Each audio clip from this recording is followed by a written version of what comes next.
Olá! O objetivo desse vídeo é o de apresentar o meu trabalho no seminário 3 da disciplina Evolução da Forma Estrutural, ministrado pelo professor Sanches no programa de pós-graduação da Faculdade de Arquitetura e Urbanismo da Universidade de Brasília. O meu nome é Monice Cristina, eu sou aluna de mestrado da UNB e vou falar sobre alguns artigos que foram apresentados no ICSA, o International Conference on Structures and Architecture, especificamente da base de dados que compuseram a edição do ano de 2019.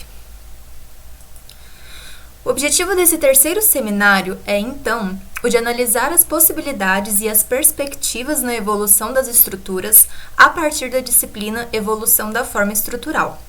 Para isso, será utilizado como objeto de estudo 3 artigos referentes à base de dados do ICSA dentro de uma temática específica.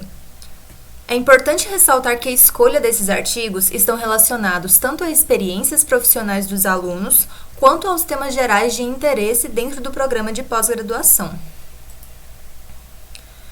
O ICSA é, então, uma conferência internacional sobre estruturas e arquitetura, considerada como o principal e maior encontro do mundo, que faz a ponte entre os estudos que envolvem estruturas e arquitetura.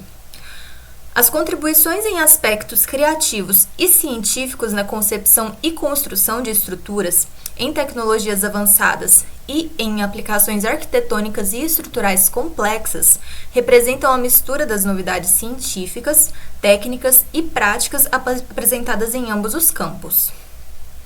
Esse seminário ele já teve 4 edições apresentadas, que ocorreram nos anos de 2010, 2013, 2016 e 2019, sendo esta última a estudada nesse seminário. E todas essas edições juntas reúnem mais de 800 artigos publicados. Esse ano o ICSA vai ter a sua 5ª edição, prevista para acontecer em julho, na Dinamarca. Voltando ao objetivo do seminário, dentro dessa base de dados do ICSA de 2019, foi escolhido para análise o tema de inovação. Esse tema possui 3 itens específicos, que exploram as áreas de computador e métodos experimentais, projeto arquitetônico e estrutural inovador e desafios do projeto estrutural. Esses 3 itens juntos totalizam um acervo de 19 artigos e, como forma de se chegar aos 3 artigos finais de objeto de estudo proposto por esse seminário, foi feita uma pesquisa em todos esses 19 textos a partir de algumas palavras-chave que são relevantes dentro da minha pesquisa, sendo elas modelagem e/ou design digital, patrimônio arquitetônico, BIM e gestão da informação. Com isso, 3 artigos com as temáticas mais relevantes foram selecionados para o estudo. O primeiro, intitulado Comportamento Dinâmico Experimental de uma Estrutura de Casca Fina Histórica em Concreto, o Paraboloide de Casale Monferrato. O segundo, abordando o tema Repensando o BIM, Geometria não cartesiana por meio de fluxos de trabalhos híbridos. E o terceiro, com o título Ponte Driefontein-Bruxelas, Charleroi, Lições aprendidas de um processo de design multidisciplinar na era do design digital. O primeiro artigo vai relatar, então, alguns resultados encontrados na caracterização dinâmica recentemente realizada do Paraboloide em Casale Monferrato, uma estrutura histórica de casca fina que pertence ao patrimônio industrial da região.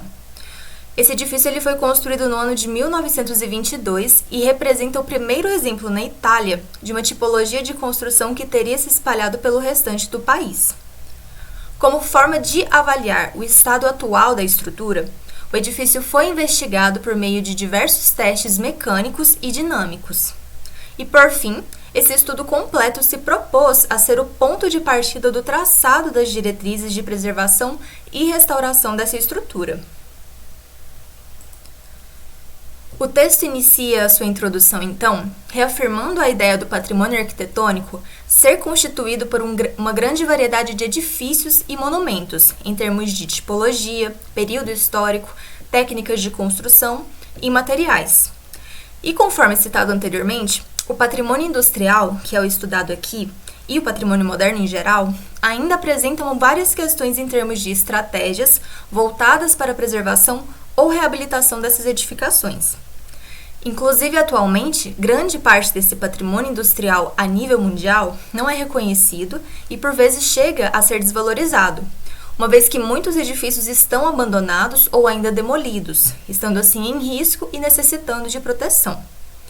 E o texto cita que essa situação ela pode ser atribuída a diversos fatores, principalmente pelo fato dos edifícios do século XX ainda lutarem para ser considerados parte de um patrimônio. Além disso, suas funções originais foram substancialmente alteradas e os materiais ou inovações tecnológicas empregados para sua construção nem sempre suportou tensões de longo prazo. O antigo armazém de clinker, também conhecido como paraboloide de Casale, faz parte dessa herança ameaçada. O autor cita que esse edifício vai ser provavelmente reabilitado pela Câmara Municipal de Casale, que quer converter o espaço em um polo cultural. E por esse motivo, esse artigo é construído como forma de relatar essa identificação dinâmica do edifício, com um foco especial em um dos seus elementos, que seria a abóbada de concreto fino. Com isso, uma série de testes foram realizados no paraboloide com o objetivo de identificar as principais características do seu material e extrair os recursos experimentais dinâmicos necessários para a realização de uma avaliação. Essa configuração estrutural de uma casca fina em concreto com formato parabólico foi extremamente inovadora para a época e permitiu a criação de um espaço interno unificado de altura considerável, sem a necessidade de ter pisos intermediários, sendo concebido para se adequar inclusive a um uso mais industrial, que requer espaços maiores. Então, o paraboloide ele acabou apresentando uma planta retangular de cerca de 23 por 51 metros, uma altura de 16 metros, e essa estrutura principal é constituída por um sistema de cobertura parabólica em concreto composto por 8 arcos. No entanto, apesar do autor do artigo ter essas informações mais básicas sobre a construção e conseguir até alguns desenhos originais da obra, como esse mostrado no slide, dado essa configuração particular do edifício e a falta da documentação original completa, foi necessário realizar um levantamento métrico mais preciso. Esse levantamento métrico foi realizado, então, utilizando a tecnologia de varredura a laser terrestre, a fim de obter um modelo tridimensional muito mais preciso, com um nível uniforme de detalhes, além de informações métricas contínuas para cada parte dos elementos da estrutura. Com isso, foi possível realizar as investigações estruturais a partir do modelo 3D, que geraram um modelo numérico e um projeto de testes dinâmicos. Foi possível construir esse modelo numérico, uma vez que todas as informações coletadas do levantamento do scanner a laser forneceram as informações geométricas e dimensionais características da estrutura, bem como a classificação dos elementos e dos materiais empregados. Então, esse modelo geométrico ele foi posteriormente utilizado para a construção desse modelo numérico e, de acordo com as análises, a estrutura foi assumida como sendo fixada na base. Também foi possível chegar à conclusão de que, em condições de vibração ambiente, a interação solo-estrutura não tinha efeito sobre os modos de vibração na edificação. Esses modos de vibração colocados no modelo, eles foram analisados como a primeira etapa do inquérito de avaliação, a fim de analisar as suas características dinâmicas gerais e de determinar também os seus principais modos de vibração para ser investigado com a campanha de teste dinâmico.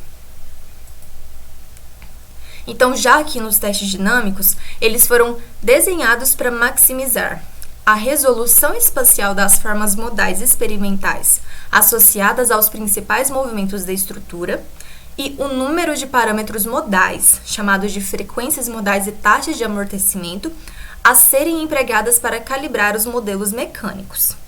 Então, dessa forma, esse modelo preliminar ele foi usado para identificar quais seriam as porções e os elementos estruturais que afetariam principalmente o comportamento dinâmico da estrutura.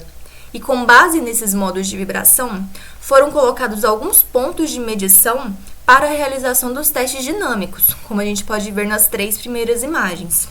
E como resultado preliminar, pode-se concluir que os componentes modais mais relevantes afetavam principalmente a parte central do edifício no sentido transversal.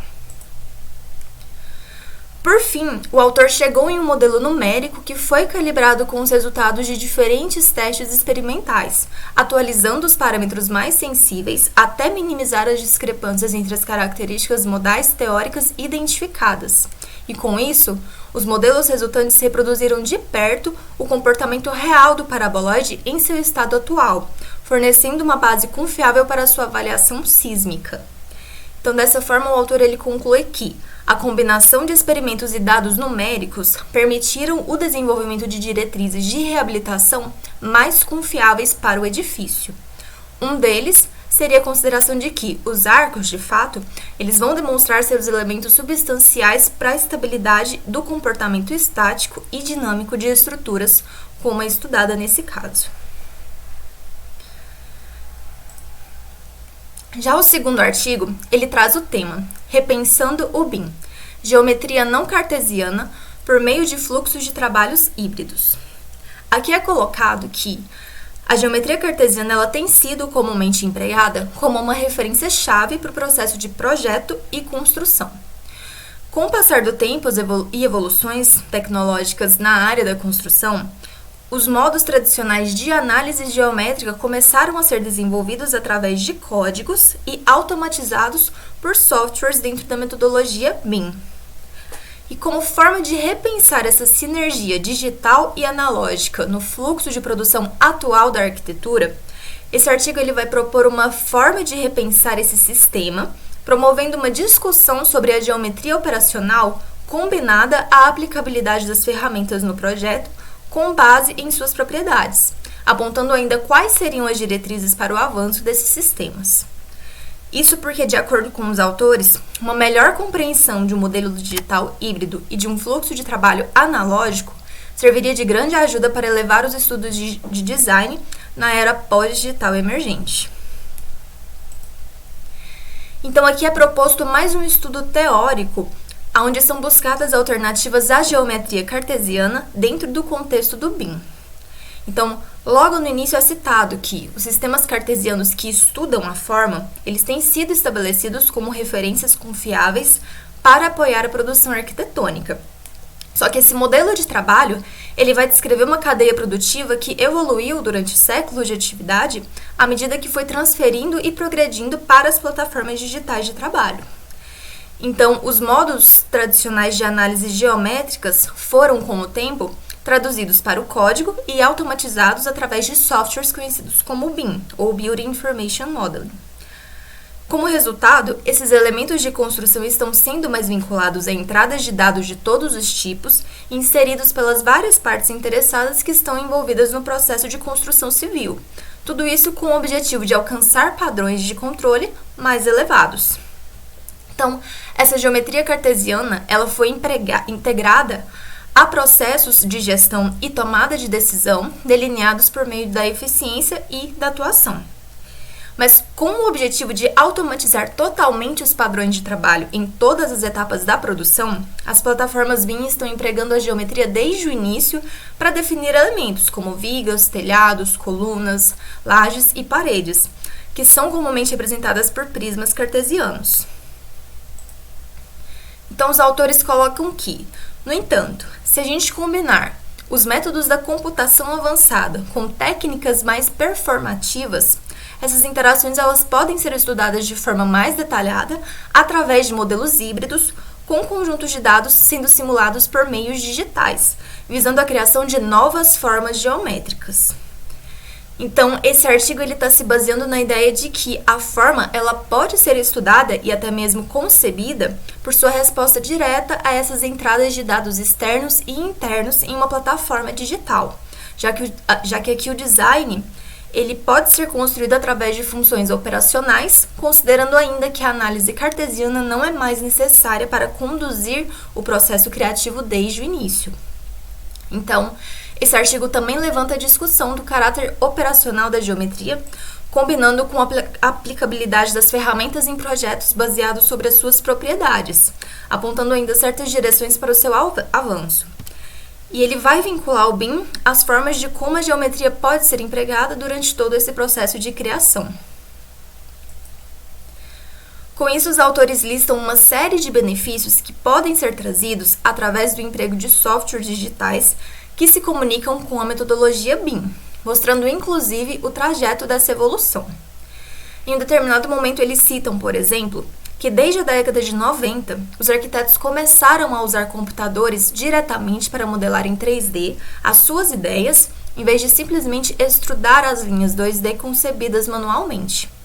Então, essa composição ela acabou acontecendo primeiro na tela do computador, aproveitando os recursos estendidos desses equipamentos para lidar com a precisão e a velocidade pedida, abandonando então a metáfora do monitor como substituto digital da prancheta. E eles colocaram ainda que, antes as pessoas desenhavam em seus monitores da mesma forma que em uma prancheta, mas agora as pessoas tendiam mais para a modelagem e depois desmontavam o modelo projetado na forma do desenho descritivo. Então, os novos métodos de modelagem digital, eles permitiram um tipo diferente de interação entre os modelos digitais e análogos, em que, por exemplo, modelos reais podem ser escaneados e processados digitalmente. Ou modelos de computadores também podem ser plotados em 3D e assim examinados na realidade. E após todo esse apanhado, em forma até de uma revisão bibliográfica, eles trazem para ilustrar essa ideia o exemplo de uma estrutura leve explorada através de tecnologias digitais e analógicas e prototipadas na escala de 1:1, como é possível ver nessas imagens.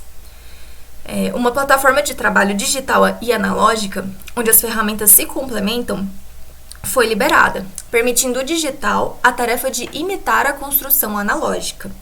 Então, essa troca, ela sinalizou uma mudança cognitiva que, com as tecnologias que se seguiram desde então, se tornaria ainda mais significativa do que a introdução do CAD nos primeiros dias do desenho de computador. E com isso, um novo paradigma digital foi retratado, delineando seu verdadeiro potencial para redefinir o fluxo de trabalho de produção. Então, essa outra realidade do digital, colocado pelos autores, ela vai revelar um conjunto de possibilidades que antes eram difíceis, ou então, se não impossíveis de imaginar, uma vez que o digital oferece facilitações mais práticas que em qualquer ambiente analógico e que seriam, de fato, impensáveis. Então, dessa forma, foi possível empregar procedimentos de animação e expandir a própria compreensão sobre a forma de um objeto fixo ou estético para uma saída dinâmica informada por entradas paramétricas selecionadas, cujas interações são simuladas em tempo real. Em outras palavras, esse novo paradigma digital ele vai trazer uma informação mais intuitiva do esboço, que antes era feito à mão, para uma espécie de vida própria. E além disso, a capacidade de alternar constantemente entre o modelo físico e o modelo digital por meio de técnicas como a prototipagem rápida e a digitalização em 3D vai revelar um outro novo conjunto de possibilidades, uma vez que o modelo digital permite testes extremos, modificando, salvando, alterando e experimentando o conjunto dinâmico de propriedades do material físico. Essas propriedades elas vão descrever o material digital como um elemento mais dinâmico que o designer pode atualizar constantemente com novos conjuntos de dados, cujas influências são projetadas instantaneamente nas telas. É colocado então que essas mudanças elas foram tão radicais que o digital, em sua totalidade, vai implicar mais em uma ideologia completamente nova sobre o fazer. Uma vai expressar de forma diferente em vários softwares de design, mas também vai ter uma que o designer deve ser capaz de reconhecer, a fim de se beneficiar plenamente e desafiar através de novas aplicações, afetando profundamente o ofício no trabalho. E uma última, no entanto, de que as ferramentas de produção dominantes como o BIM, ao manter padrões de trabalho anteriores com geometrias cartesianas em particular, com base para a exploração formal desde o início do processo de design, elas não são mais suportadas. Portanto, os autores colocam que é fundamental que o BIM se afaste da lógica cartesiana estrita para integrar todo o potencial dinâmico do digital na área do design e a construção de processos criativos.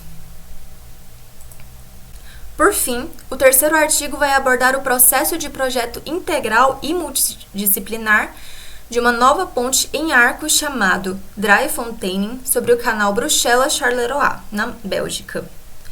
Os autores colocam então que a cooperação entre um escritório de arquitetura holandês e um escritório de engenharia belga resultou em um projeto inovador e estruturalmente desafiador de uma ponte de vão livre de 80 metros com arcos esbeltos.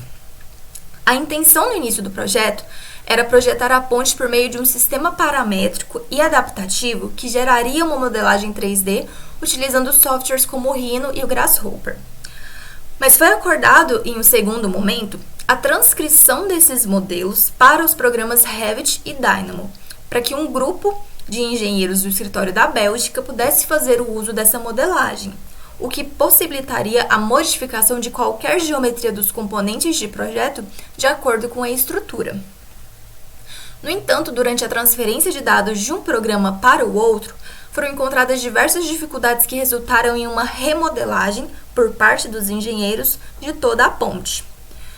Com isso, questões como diferenças culturais e a utilização de diferentes ferramentas mostraram-se mais fortes do que o desejo de trabalhar em conjunto a partir de um modelo. Então, esse artigo ele vai abordar questões sobre o design e vai revisar o seu processo, fazendo ao final algumas recomendações para uma melhor colaboração multidisciplinar no futuro. A construção dessa nova ponte ela vai nascer da necessidade de se criar uma rota alternativa para a região que seja mais rápida e que realoque o tráfego de carga pesada para o outro lado do canal, citado anteriormente. Com isso, ela vai aumentar a conectividade da zona empresarial local, levando mais segurança e mais qualidade de vida nas áreas residenciais que estão próximas desse canal. E os planos eles também vão prever um uso mais intensivo do próprio canal. Então, navios porta-containers maiores, que terão uma altura máxima de 3 camadas de containers, eles vão passar debaixo da ponte, o que significa que ela precisa ser construída com uma altura de, no mínimo, 7 metros acima do nível da água. Da mesma forma, o canal será alargado no local da nova ponte, o que resulta também num aumento do comprimento do vão livre. E, por último, o vão principal da ponte ela vai abranger uma estrada de serviço e uma ciclovia, cada uma dessas em uma extremidade da ponte. A ciclovia em específico ela vai se conectar à ponte por meio de uma via de 4 metros de largura, que precisa ter uma inclinação média de 2% para criar uma rota mais segura e confortável. Ou seja, acaba que todas essas necessidades se traduzem em diretrizes para a construção do design dessa nova ponte, que tem vários aspectos a serem considerados. A ponte em si, ela consiste em 2 arcos independentes, ligeiramente inclinados um para o outro, e os autores colocam que, se uma linha imaginária fosse traçada a partir das bases do arco esquerdo e direito em direção aos seus topos, essas linhas elas se encontrariam a 80 metros acima do centro da ponte. Os cabos eles também vão seguir essa mesma configuração. Eles vão oscilar em direção ao mesmo ponto imaginário, a 80 metros acima da ponte, e isso vai resultar em cabos que nunca vão se cruzar visualmente na frente um do outro, pois eles compartilham da mesma origem, dando à ponte um aspecto mais natural. Esses arcos eles também vão ser afunilados para o topo, seguindo o esquema estrutural, e uma vez que eles não estão conectados, vai ser necessário a utilização de muito aço na parte da base para compensar as forças laterais e o empuxo horizontal. No topo do arco, vão ser atingidas suas dimensões mais esguias, com uma seção de 1000 por 600 milímetros, e as vigas transversais entre os arcos inclinados, elas vão transportar o tráfego pesado de carga que passará por cima da ponte. E em ambos os lados dela também haverá vigas em balanço suportando respectivamente a ciclovia e a via de serviço. Na margem leste, ambos os arcos do vão principal são suportados por 2 pilares em forma de V, de 6 metros de altura. Para superar essa diferença da altura de 7 metros, mais 2 pares de pilares em forma de V vão ser colocados para suportar os vãos secundários, e para suportar as vigas pré-fabricadas que compõem os vãos secundários, vão ser introduzidas uma viga transversal tão escultural quanto o V entre as 2 extremidades. E por fim, na margem esquerda, os arcos também vão ser sustentados por pilares igualmente inclinados. No início do projeto, todas as partes decidiram usar as ferramentas paramétricas desde a fase do projeto preliminar. Então, um modelo paramétrico central construído nos softwares Rhino e no seu plugin paramétrico Grasshopper, eles iriam se tornar esse modelo central. Esse modelo, em um determinado momento, seria transcrito para o Revit e para o seu plugin paramétrico Dynamo na fase de projeto detalhado, para que a equipe de engenharia estrutural lá na Bélgica pudesse fazer o uso da mesma entrada inteligente de dados, mantendo a capacidade de modificar essa geometria dos componentes do projeto de acordo com a estrutura. E além disso, havia também outras razões citadas para usar um modelo paramétrico e adaptável durante esse projeto. Primeiro, porque o modelo paramétrico era necessário devido ao curto tempo de espaço de tempo disponível para o projeto. E isso foi visto quando o conceito estrutural da ciclovia mudou em determinada parte do processo, uma vez que as vigas transversais em balanço foram facilmente modificadas para vigas perpendiculares à ciclovia dentro do software, o que economizou dinheiro em relação à economia do material e criou uma estrutura mais eficaz, por causa do menor comprimento do balanço obtido. Então, por fim, esse modelo paramétrico ele foi utilizado como uma ferramenta de comunicação, uma vez que as alterações nos parâmetros do modelo paramétrico podiam ser visíveis em um espaço específico, além de ser possível também, com a própria ferramenta, se reunir a longa distância por Skype. Então, o design poderia ser feito juntos durante essas reuniões, onde as sugestões pudessem, em algum caso, obter também traduções diretas para o modelo 3D. Contudo, os autores relataram que a empresa de engenharia belga não tinha a capacidade de trabalhar com um pacote de software paramétrico Dynamo. E isso só foi constatado no meio do projeto preliminar, o que culminou em uma série de divergências do modelo dentro da proposta. Então, quando a fase de projeto preliminar chegou ao fim, o modelo paramétrico central do Grasshopper e do Rhino viraram praticamente um modelo genérico, já que depois de tantas alterações eles só conseguiram transcrever essa geometria inteligente para uma geometria mais genérica do Revit. Então isso foi resultando no desenvolvimento de um modelo central no Revit paralelo ao modelo no Rhino, que não estavam mais vinculados entre si.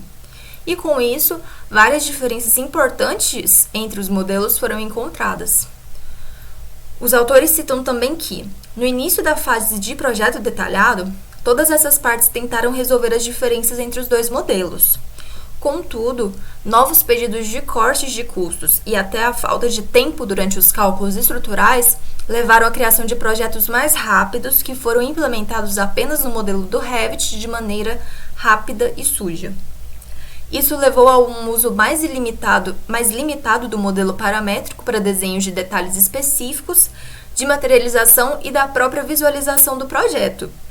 E devido ao curto espaço de tempo restante, não foi possível resolver as diferenças que surgiram. Em vez disso, por fim, dois modelos separados e desconectados foram criados e utilizados.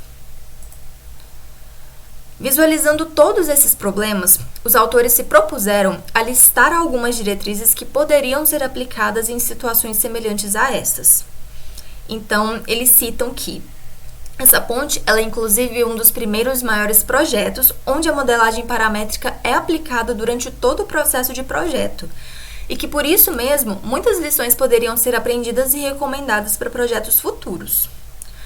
Eles colocam em primeiro lugar que as dificuldades descritas em realizar uma ligação direta entre o software paramétrico Grasshopper e o Dynamo afetaram negativamente a integração das disciplinas e a possibilidade de cooperação.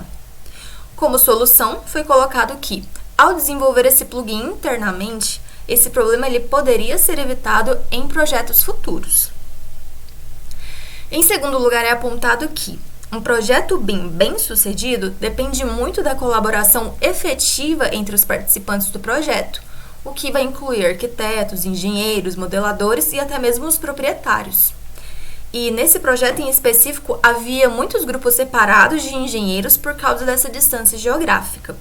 Então, uma possível melhoria em um projeto futuro seria reunir o maior número possível de engenheiros em um só lugar para estimular a colaboração e uma comunicação mais direta, e não apenas por meio dos gerentes de projetos, como aconteceu nesse caso. E por último, é levantado que não foram feitos arranjos detalhados sobre as entregas no final da fase de projeto, o que levou a falsas expectativas de todas as partes. Então, uma definição mais clara dos produtos finais também levaria a um processo de design mais efetivo, uma vez que o uso do software pode ser adaptado às entregas solicitadas. Eles colocam ainda que todas essas recomendações mencionadas anteriormente, elas deveriam ter sido agrupadas em um plano de execução BIM, detalhado e feito no início do projeto. Nesse plano, um gerente BIM ele consegue definir como o projeto será executado, monitorado e controlado em relação ao BIM. E dessa forma, todas as partes envolvidas poderão expor seus desejos, capacidades e possibilidades em relação a essa metodologia, com os participantes do projeto se beneficiando ao máximo dos arranjos colaborativos feitos. Concluindo esse seminário, nós podemos afirmar que todos esses artigos eles vão explorar de uma forma mais única conceitos aplicados às palavras-chave propostos para esse estudo. Então, os temas de modelagem e design paramétrico, patrimônio arquitetônico, BIM e gestão da informação, eles foram discutidos através de novos olhares nesses artigos, trazendo perspectivas diferentes em relação aos processos que envolvem arquitetura e estrutura. Então é isso, espero que eu tenha contribuído com o assunto e muito obrigada por acompanhar até aqui.